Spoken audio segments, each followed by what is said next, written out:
It's number 1 on George Michael Week 2. That's right. Sent in by Rowan. And I also want to point out as we go through this list, we didn't have any numbers, so we just kind of went down in order of the way they were told to us. Yeah, so maybe this is number 5. So maybe this is number 5, yeah. It's all right. But all 5 videos are here. They're all here. So, Rowan, wonderful job. And let's before we get the congratulations on the list. What? It's a good list so far. Now we're starting number 5, the last one. Yeah. Good job. Thank you, Rowan. Lovely chatter, commenter. Praying for time. He could have written this today, and it would have been dead on. The actual video is just lyrics, and the song appeared on his Listen Without Prejudice Volume 1 album. All right.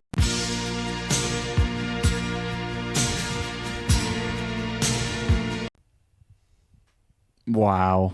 Add.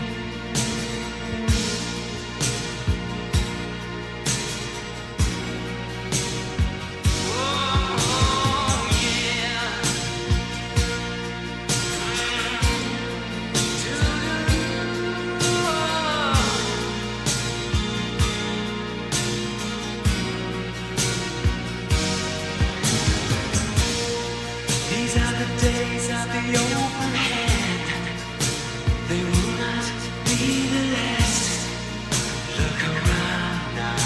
These are the days of the beggars and the choosers. This is the year of the hungry man, whose place is in the past. Hand in hand with ignorance and legitimate excuses. The rich declare themselves poor, and most of us are not sure if we have too much, but we'll take our chances, 'cause God stopped keeping score. I guess somewhere along the way, He must have let us all out to play. Turned His back and all God's children crept out the back door, and it's hard to love.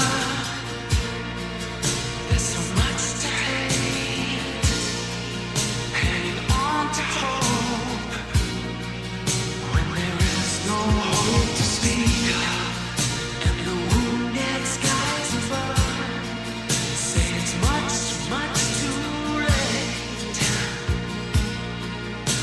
Well, maybe we should all be praying for time.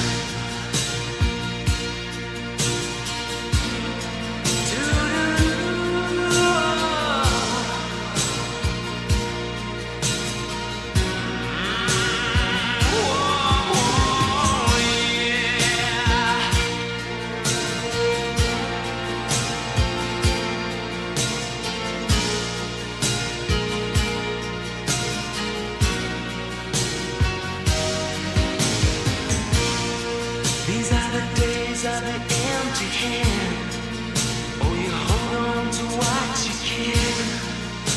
And charity is a coat you wear twice a year. This is the year of the guilty man. Your television takes a stand, and you find that what was over there is over here.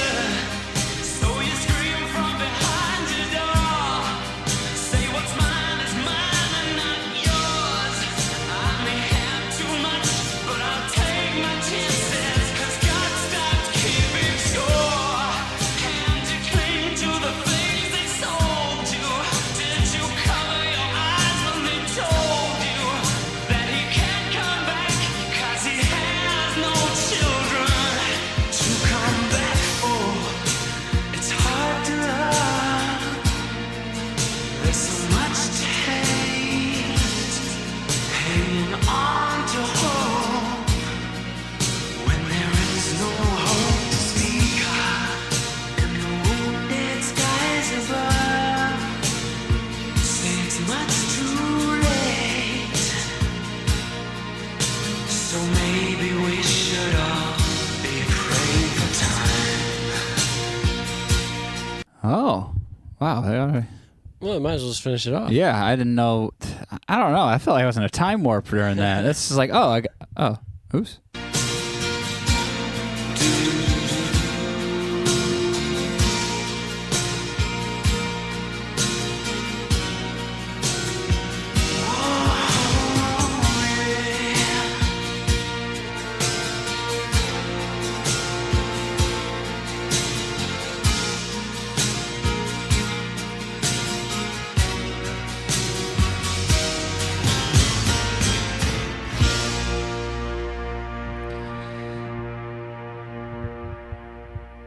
I don't think that's ever happened to me. What?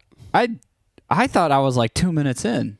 No, Joe, 4 minutes in. I was like, okay, that's pretty good. Let's pause here. Oh, song's over. Never mind. I was just captivated, I guess. Sucked in. Yeah. I mean, it's a very intense message. It can be taken a whole plethora of ways. Yeah. Sounds like speaking about the times, but like Rowan said, this covers any time. There's always so much happening in the world that you can view as like frustrating or evil or devastating. Always, just always. Well, So, those things are always happening. yeah, And I somewhere. think for a lot of people, becoming an adult really amplifies all those things. And often it feels like, things were so much happier before. You just weren't aware. Unless you had an awful childhood. Then. Yes, that's very different. Yeah, of course. But it just feels like, once you start to realize how a lot of things in the world are, and, especially today, and probably always it kind of felt like this, is just what stories sell. The scary ones. Oh, yeah. So That's what you're fed. What the world tells you is how scary the world is. Mm-hmm. Because no one cares about how happy the world is. It's weird to think that generally no one actually does. Like when it comes to deciding, when it comes to selecting like news stories and stuff like that, people don't click on the positive ones. Generally. Yeah, generally, no. Yeah. Oh, of course. They want to know what's wrong with everything. Well, they want to fuel the rage because most people aren't happy inside. So they gravitate towards the unhappy things on the outside. Like, if you don't feel good inside and you see a happy news story, you're like, get this shit out of my face. I don't give a fuck about this bullshit. I want to be pissed off. Misery loves company. That's right. That's what it is. But if you feel good on the inside, you do want to see, like, oh, a man saved a dog from drowning today. Yay. I know. You know? But you know what? There's no opinion about that. Right. Yeah, I know. Everyone wants to inject opinion. Everyone wants to inject thought. So, like, man saves a dog from drowning. The thought is, oh, cool. Like, oh, good. I'm glad for that dog. That sounds like a good thing that man did. Actually, but a lot of people will throw in, probably try to make it negative somehow in a comment section. Yeah. People do that shit all the time. Or no. Yeah, it'd be like, dog saves man from drowning. Because dogs swim great. Humans are the ones that struggle with swimming. That's true. Yeah, they'd be like, I know this guy. He's a piece of shit. I wish that dog didn't save him. That'd be the comment thread. Be the first comment. Yeah. For some reason, that comment gets upvoted to the top. Yeah. It's the first thing you're like, what is happening? Why?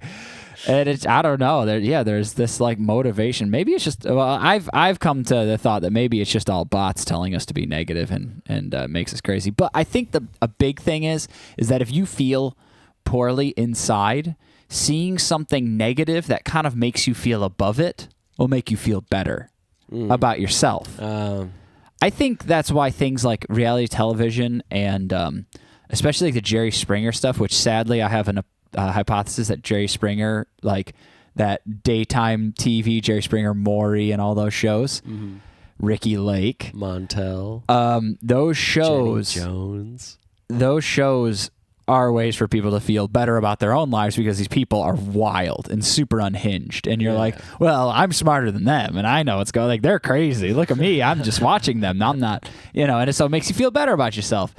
But I kind of feel like that's extended like all the way to the news and politics now. Like none of those shows exist anymore, but people are watching like political commentary that seems so lowbrow at this point that it feels like that. Oh, at least I'm not as stupid as that person who believes that thing. Yeah, the comparison, but it's a false sense of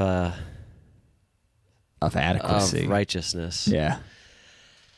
But yeah, to Rowan's point, like this song is still pertinent today. I mean, you can apply it to everything. But I'm gonna go against one thing Joe said.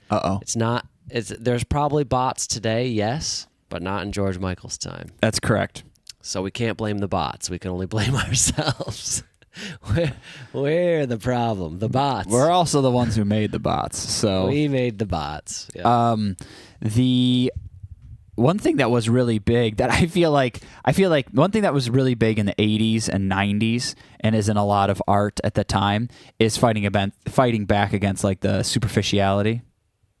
The buying things to feel better, stuff like that. I mean, that's like Fight Club, but then also a lot of consumerism. Yes, and that's still. What's funny is that is just like fully rampant today, but it's kind of gotten. I feel like it's not as thought about because there's just like way other crazier stuff now. Going on. Like it's like, oh man, that's like number 5 on the list now. When back in the 80s and 90s, it might have been up there towards number 2 and 1. It's wild times we're living in, Joe. Because I'd like to focus in a little bit on his vocal performance because he really pushes it in the choruses. Yeah. I think there's like a saturation effect on his voice, and there's a lot of like spatial effects. It adds the intensity. It's like right before this.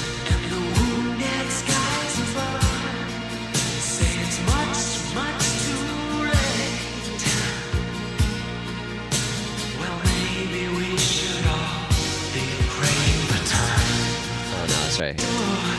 And it's hard to love. There's so much to hate. Hanging on to hope when there is no hope to speak of. And the wounded skies above. It's hard to tell that there aren't like distinct clear verse chorus. Sections of the song. No. Here, I'll find it. The rich declare themselves poor, and most of us are not sure if we have too much, but we'll take our chances, 'cause God stopped keeping score. I guess somewhere along the way, He must have let us all out to play. Turned His back and all God's children crept out the back door, and it's hard to love. I mean, these lyrics are beautiful, and that they're so they cut. Talking about how God crept out the back door, like God gave up on everything. Yeah. Or was it God or they? Like God turned his back and everyone just walked away from him. So let us all out to play. Turned his back on all God's children crept out. Yeah. So he let us go do your thing, and then turned around, and then came back, and everyone's just lighting the world on fire. Yeah. Oh, I guess so. God stopped keeping score. The rich declare themselves poor. Oh, this is something interesting. And I don't know if this must happen in all cultures, but specifically George Michael as a British man, and Victoria and David Beckham. Yeah. There's a little bit of a connection because just yesterday I was watching an Instagram reel video, and it was of Victoria Beckham being interviewed. She was talking about how she's from a working class family, and David Beckham pokes his head through the door because he heard it from the hallway. He goes, "Tell the truth." She's like, he's like, "What did they take you?" Oh yeah, she was talking about being taken to school. He's like, "What did your dad drive you to school in?"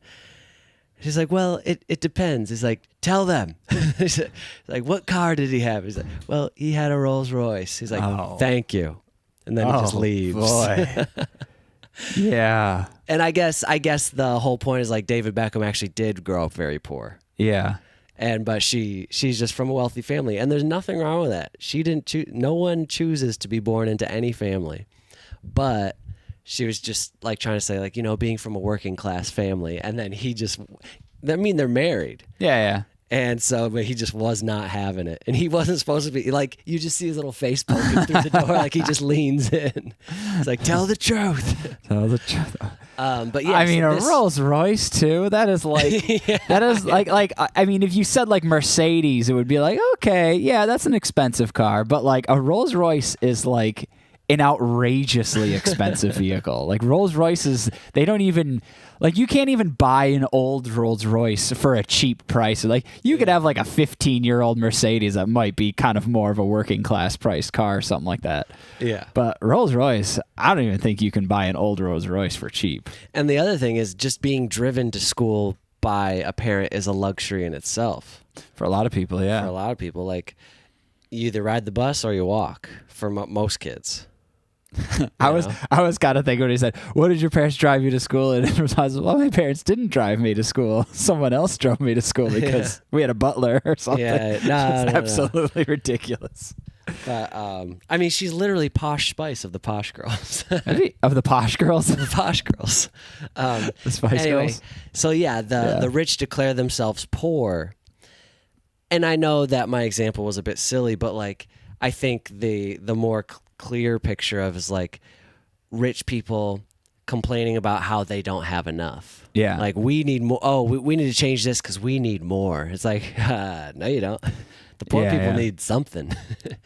Especially, I mean, and he might even be speaking more and more of just someone like you have not even a poor person, but like a middle class person in a Western society is comparatively quite rich to the rest of the world too. Right. Yeah, Could also just be that like there's you lots have a kitchen and you always Running have enough water. food. You have running water and you have I mean, okay, 1980s. You have a television. You know, these are all just superfluous entertainment things that a lot of people don't have access to. I mean, particularly the television. You have electricity. You have electricity. Yeah, you have a lot of things. So yeah, I mean that's what I mean about these lyrics is they cut pretty deep. They don't just touch down on one thing. Like it's a metaphor for so many different things. So many. You can look at it from so many different angles and perspectives and be like, wow, yeah, it's multiple meanings, multiple intentions. One thing that I find so interesting is seeing this through so many eras of humanity, like this criticism of like the overindulgence of society, or how people are not in connect with nature and things like that, and like the natural being, and instead of being so superficial and living in. And it goes back so far, like reading about like Henry David Thoreau, like someone in 1830 complaining about how like like how civilization is going too far that way in Massachusetts in 1830, and he needs to go live in a cabin by a lake in the woods. Yeah. Like to me, that's just like, man, Just to get out of the city. for spend people time like in us, it's nature. like if you live like outside of the suburbs, you're doing what you're really doing it. Like if you like know how to chop wood, you've done it today, Well, I think it just speaks volumes as to what is actually healthy, a healthy living existence for a human being.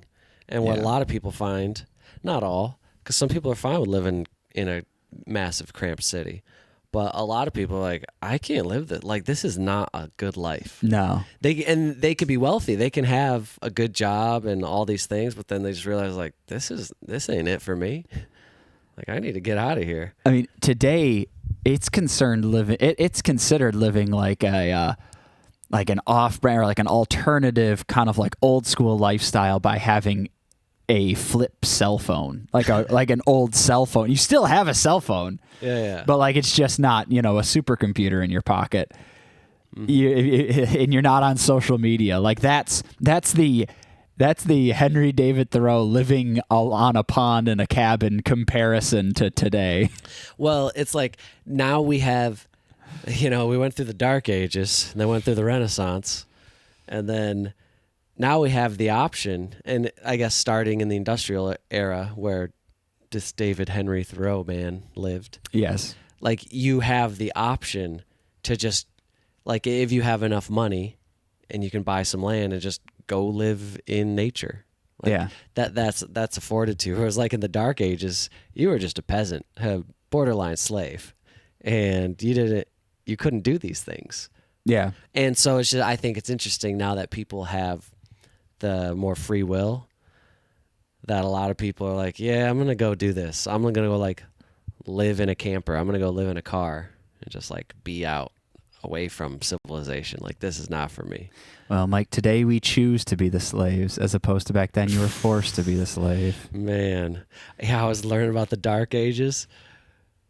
I think the average life expectancy for a man was 24 years old, which is insane. Well, so many like infants died. Right. So it yeah, really it was skewed it. Like so many people just like, I mean, even in like even in like the 19th and 18th century, which is way after the Dark Ages, like here in the United States, even like, I think 50% of children died. Yeah, just before babies. Like the age of like 5. Yeah, babies would just die. And it was like 1 in 5 mothers died while giving birth.